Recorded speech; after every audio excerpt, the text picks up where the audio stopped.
Hello student, स्वागत है आपका MYR मैथ्स बाय रोहित में। आज हम पढ़ते हैं कक्षा 9 के अध्याय 2 बहुपद का प्रश्नावली 2.1। इस प्रश्नावली 2.1 का इंट्रोडक्शन अपन पहले वीडियो में पढ़ चुके हैं और मैं आशा करता हूं आप लोगों ने वो वीडियो देख ली होगी। और जिसने भी वह वीडियो नहीं देखी है तो आप पहले जाइए 2.1 का इंट्रोडक्शन वाली वीडियो देखिए, उसके बाद आपको जी 2.1 प्रश्नावली 2.1 बहुत अच्छे से समझ में आएगी, है ना।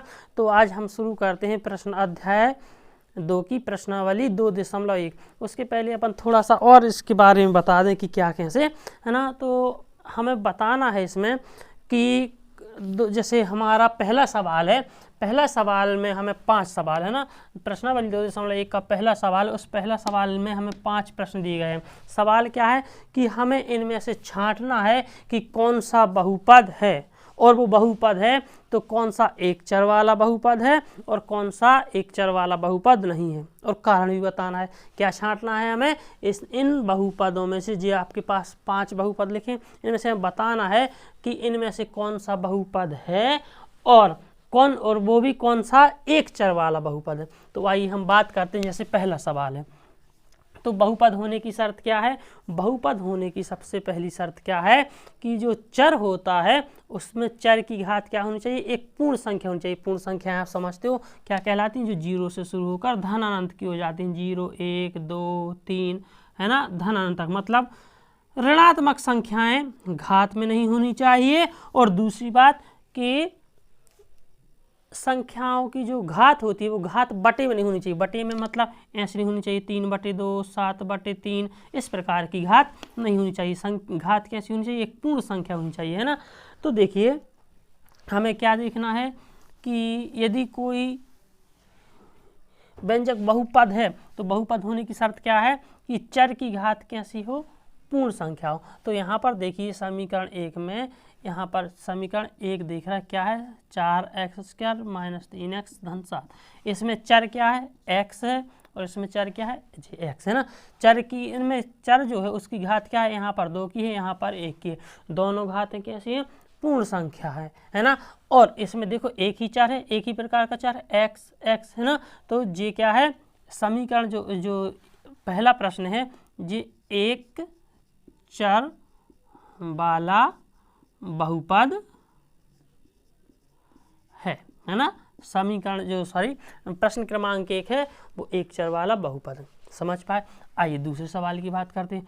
दूसरा सवाल है हमारा y² + √2। फिर से बहुपद होने के लिए शर्त क्या है, या बहुपद की परिभाषा क्या है कि जो भी चर हो उस बहुपद में, जो भी चर हो, चर की घात कैसी होनी चाहिए। हमें अचर राशि से कोई मतलब नहीं। चर राशि और अचर राशि आप लोग समझ चुके हैं ना। तो हमें अचर राशि से कोई मतलब नहीं, हमें चर राशि से मतलब है कि चर राशि जो है उस पर घात कैसी होनी चाहिए, पूर्ण संख्या। तो देखो जी चर राशि है, इस पर घात क्या है, पूर्ण संख्या है, 2 की घात है। तो ये भी एक चर वाला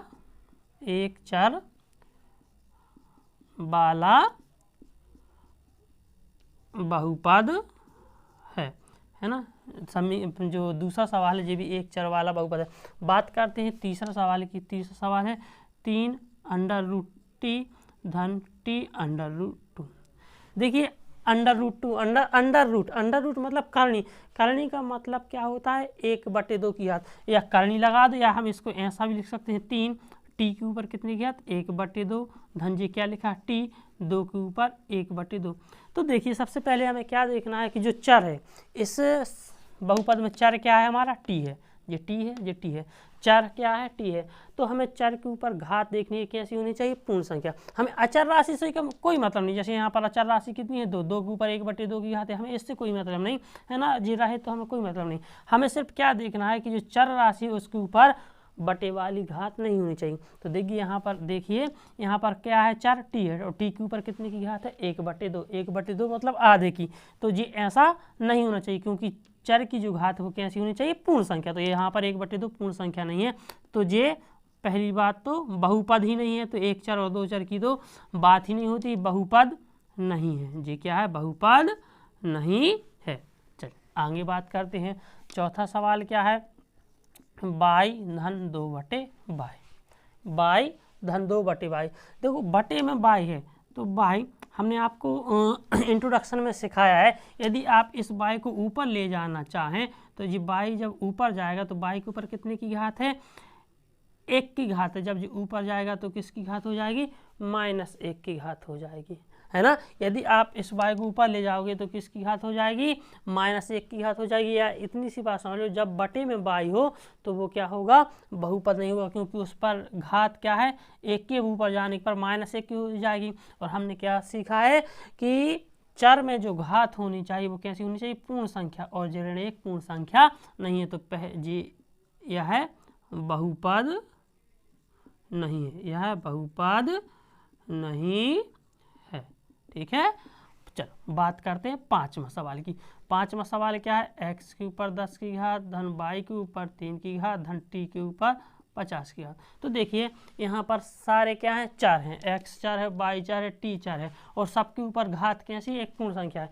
तो ये बहुपद तो है, लेकिन हमसे सवाल में क्या पूछा गया है कि कौन सा एक चर वाला बहुपद है। तो जी बहुपद तो है लेकिन एक चर वाला बहुपद नहीं है। जी कौन सा है, 3 चर वाला बहुपद। 3 चर है, x अलग है, y अलग है, t अलग है। तो जी क्या है, बहुपद है, लेकिन कौन सा कैसा बहुपद है, 3 चर वाला बहुपद। समझ पाए जी कौन सा बहुपद है। तो देखिए पहला जो है जी एक चर वाला बहुपद है, दूसरा है एक चर वाला बहुपद है, तीसरा और चौथा है यह बहुपद ही नहीं है, और 5वां जो है ये बहुपद है लेकिन एक चर वाला बहुपद नहीं है, ये 3 चर वाला बहुपद है। तो आशा करते हैं समझ पाओगे ना। आइए दूसरा सवाल देखते हैं।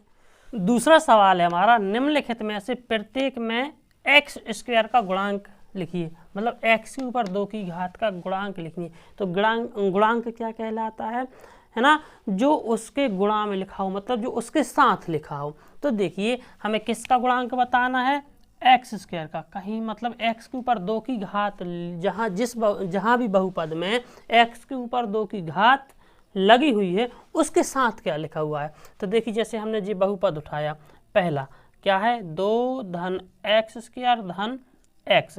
तो यहाँ पर x² कहाँ है, जी रहा। तो इस x² 2 की घात को हम बोलते हैं इंग्लिश में स्क्वायर, है ना, या इसको x का वर्ग भी बोलते हैं, इसको x के ऊपर 2 की घात भी बोलते हैं, इसी को x² भी बोलते हैं। तो आप जो भी चाहो बोल सकते हैं ना। तो x के ऊपर 2 की घात का गुणांक बताना, तो जी रही x के ऊपर 2 की घात, है ना। इसका गुणांक मतलब इसके गुणा में क्या लिखा है, इसके साथ क्या लिखा, जी धन में लिखा, जी धन लगा है, यहाँ से पद बदल जाता है, जी अलग पद है, जी अलग पद है, जी एक ही पद है। तो हमें बताना है इसके साथ क्या लिखा है, इसके साथ कुछ नहीं लिखा मतलब क्या होता है, और इसके साथ क्या लिखा मतलब इसकी अचर राशि बताना है क्या है। तो x के साथ क्या लिखा हुआ है, x के ऊपर 2 की घात के साथ क्या लिखा हुआ है, 1। तो इसमें पहले सवाल में x के ऊपर 2 की घात का गुणांक क्या हो जाएगा, 1 हो जाएगा। बात करते हैं दूसरा सवाल की।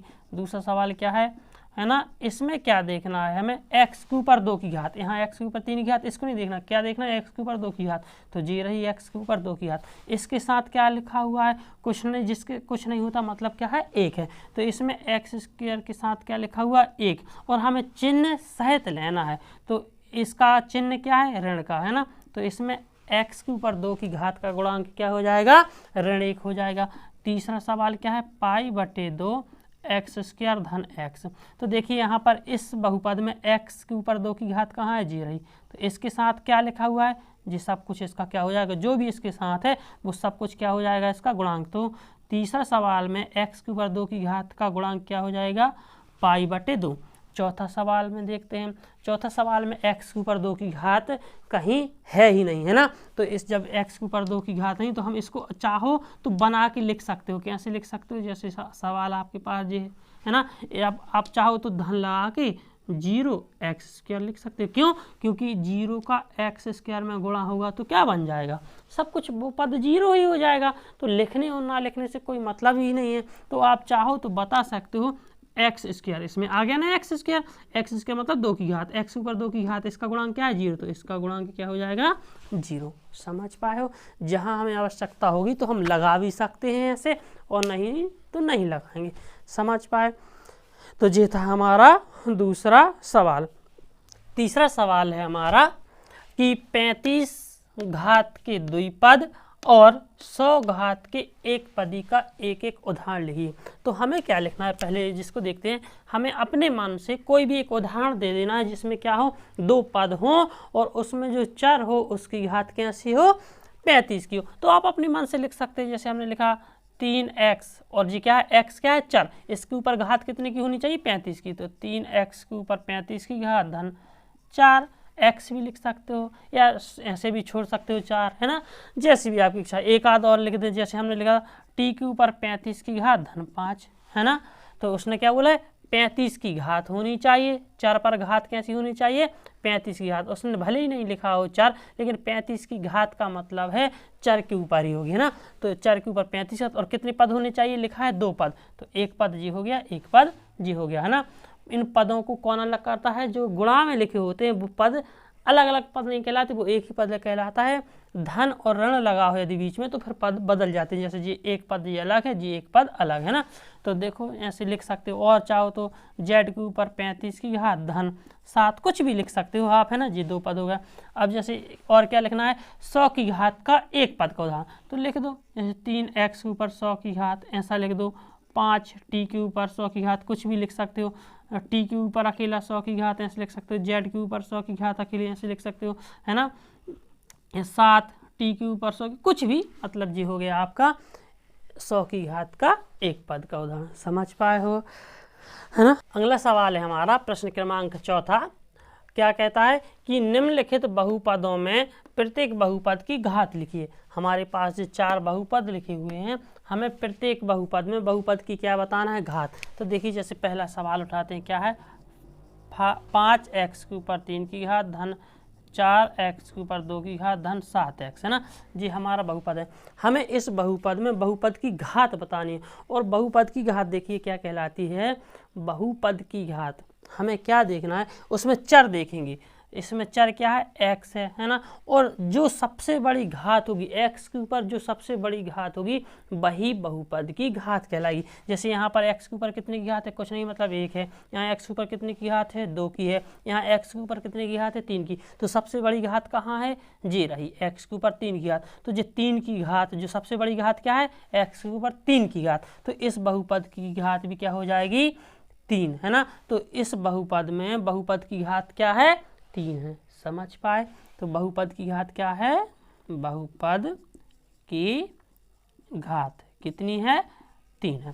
इस बहुपद में देख लेते हैं, जी है आपके पास दूसरा सवाल, क्या है, बहुपद 4 ऋण y के ऊपर 2 की घात। तो यहाँ पर चर क्या है, y है, एक ही चर है, और इसके ऊपर कितने की घात है, 2 की। तो इस बहुपद में बहुपद की घात क्या हो जाएगी, इस बहुपद में बहुपद की घात क्या हो जाएगी, बहुपद की घात कितनी होगी, 2 होगी। आइए इस पर देख लेते हैं। तीसरा सवाल में क्या है, 5t ऋण करणी 7। तो यहाँ पर इस बहुपद में चर क्या है, चर है हमारा t, और t के ऊपर कितने की घात है, 1 की। एक ही चर है ना, एक ही जगह है। तो इसमें चर क्या है, t, और t के ऊपर कितने की घात है, 1 की। तो इसमें बहुपद की घात क्या हो जाएगी, बहुपद की घात अकेली सिंगल है और वही है, और तो कहीं टी है नहीं, और इसमें सबसे बड़ी घात क्या है, 1 ही है। तो इसमें बहुपद की घात क्या होगी, 1। चौथा सवाल देखते हैं, इसमें बहुपद क्या है, 3। इसमें तो चर है ही नहीं, तो आप चाहो तो ऐसा लगा सकते हो। देखो 3 को हम क्या लिख सकते हैं, 3 गुणा 1 लिख सकते हैं कि नहीं, जी क्या था, 3 था। 3 को हम क्या लिख सकते हैं, 3 गुणा 1। और हमने क्या सीखा है, किसी भी चाहे संख्या हो चाहे चर हो, किसी के ऊपर 0 की घात होती है तो उसका मतलब क्या होता है, 1। तो इस 1 को हम ऐसा भी लिख सकते हैं, 3x के ऊपर 0 की घात, क्योंकि x के ऊपर 0 की घात का मतलब क्या हो जाएगा, 1। तो इस 1 को हम क्या लिख सकते हैं, x के ऊपर 0 की घात। तो अब देखिए आपको बहुपद में चर मिल गया, जी रहा चर x, और x के ऊपर कितने की घात है, 0 की। तो इसमें बहुपद की घात क्या हो जाएगी, बहुपद की घात इसमें क्या हो जाएगी, 0। समझ पाए, ये था हमारा सवाल। ठीक, पांचवा सवाल है हमारा, बताइए कि निम्नलिखित बहुपदों में से कौन कौन बहुपद रैखिक हैं, कौन कौन द्विघाती हैं और कौन कौन त्रिघाती हैं। मतलब हमें ये बताना है कि कौन से बहुपद द्विघाती है, मतलब कौन बहुपद में 2 की घात है, कौन से बहुपद रैखिक हैं? रैखिक का मतलब होता है एक की घात है, और कौन से बहुपद त्रिघाती मतलब तीन की घात है। तो एक की घात होगी, जिन बहुपदों की घात एक होगी उसको रैखिक बहुपद बोलेंगे। जिसमें दो की घात होगी उसको द्विघाती बहुपद बोलेंगे। जिनमें तीन की घात होगी इसको त्रिघाती बहुपद बोलेंगे। तो देखिए जैसे पहला सवाल है, पहला सवाल क्या है हमारा, x² धन x। तो इसमें चर क्या है x, और चर क्या है x, और x के ऊपर कितने की घात है, दो की घात। आप बोलोगे सर एक की भी तो है, एक की, लेकिन हमें बहुपद की घात हम आपको बता चुके हैं। बहुपद की घात क्या कहलाती है, जिस किसी भी बहुपद में बहुपद की घात क्या कहलाएगी, उस बहुपद में जो चर होगा, जो चर की सबसे बड़ी घात होगी, जो चर की सबसे बड़ी घात होगी वही बहुपद की घात कहलाएगी। तो इसमें चर क्या है x, और इसमें x के ऊपर सबसे बड़ी घात क्या है, दो। तो इस बहुपद पूरे बहुपद की घात कितनी हो जाएगी, दो। तो इस बहुपद की घात क्या है, दो है। समझ पाए? तो ये कौन सा बहुपद हो जाएगा, द्विघाती बहुपद। भले ही इसके ऊपर एक की घात है, एक की घात होगी तो रैखिक बहुपद, लेकिन इसमें दो की घात भी है, जो सबसे बड़ी घात होगी वही घात मानी जाएगी। तो सबसे बड़ी घात कितने की, दो की। तो ये क्या है, द्विघाती बहुपद है ना। चलिए दूसरा सवाल की बात करते हैं। तो x ऋण x के ऊपर कितने की घात है, तीन की। तो यहाँ पर चर क्या है x, और सबसे यहाँ पर x के ऊपर कितने की घात है, एक की। यहाँ x के ऊपर कितने की घात है, तीन की। तो सबसे बड़ी घात क्या है, तीन की। तो जो सबसे बड़ी घात होती है वही बहुपद की घात होती है। तो यहाँ पर बहुपद की घात कितनी है, तीन। तो ये कौन सा बहुपद हो जाएगा, त्रिघाती बहुपद। ये क्या हो जाएगा, त्रिघाती बहुपद। तीसरा सवाल की बात करते हैं, है ना। तो तीसरा सवाल क्या है, y धन y के ऊपर दो की घात धन चार। तो यहाँ पर चार क्या है, y है, और y के ऊपर सबसे बड़ी घात क्या है, दो है। तो जी कौन सा बहुपद हो जाएगा, द्विघाती बहुपद। कौन सा बहुपद है ये, द्विघाती बहुपद। आइए बात करते हैं इसकी। आई भी जी क्या है, एक धन x, है ना। तो इसमें चर क्या है, x, है ना, और इस चर x के ऊपर कितने की घात है। आप बोलोगे सर कुछ नहीं है। जब कुछ नहीं होता तो कितने की घात होती है, एक की। और जब एक की घात होती है, जिसमें चर हुए, चर के ऊपर एक की घात है, तो एक की घात वाले बहुपद को क्या बोलते हैं, रैखिक बहुपद। तो ये क्या है, रैखिक बहुपद। ठीक है, बात करते हैं पांचवा की, क्या है, 3t। यहाँ पर चर क्या है, t, और t के ऊपर कितने की घात है, एक की। तो ये भी क्या है, रैखिक बहुपद, है ना। बात करते हैं vi, छठवा क्या है, r²। तो यहाँ पर चर क्या है, r, और r के ऊपर कितने की घात है, दो की।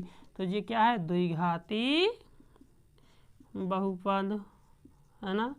और ये क्या है, vii, सातवां, 7x के ऊपर तीन की घात। यहाँ चर क्या है, x, और x के ऊपर कितने की घात है, तीन की। तो ये क्या हो जाएगा, त्रिघाती बहुपद, है ना।